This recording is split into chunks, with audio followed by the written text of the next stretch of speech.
essentially you start the game as a guy who's been recruited into this organisation known as the Network.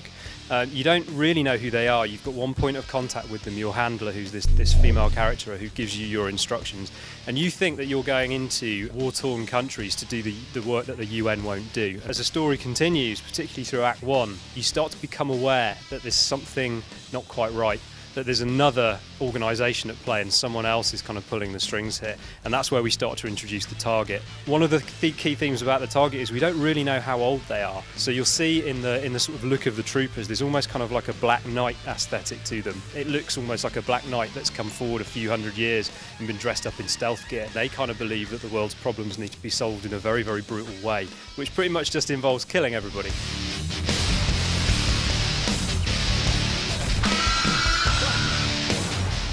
Bodycount, when distilled, is really all about the guns, and it's about the feeling that you get when you pull the trigger and what happens after you pull the trigger. You'll start out with things like stealth pistols, where you can kind of take people out from a distance, not really do too much damage to the environment with them, but then over time, you know, you're getting access to more powerful weaponry. Ultimately, you're going to get access to some of the weaponry that the target use, and that's kind of proper kind of electromechanical stuff that's really going to cause a lot of damage, both to the guys you're fighting against and to the environment around you. He's leading a force to intercept you.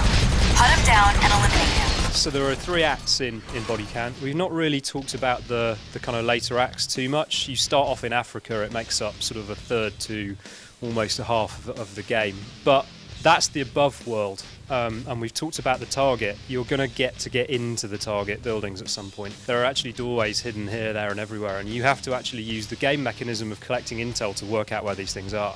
But once you get inside, you're sort of tumbling down the rabbit hole, and you're going to be in this very glossy, very high-tech environment that's a lot of fun to let rip with an AK-47 inside of, because these guys are very good at protecting the outside of their buildings, but then they're so arrogant they don't think anyone's ever going to get inside. So that's where the gameplay is really going to change up quite a lot, and that's probably going to make up about a third of the game as well.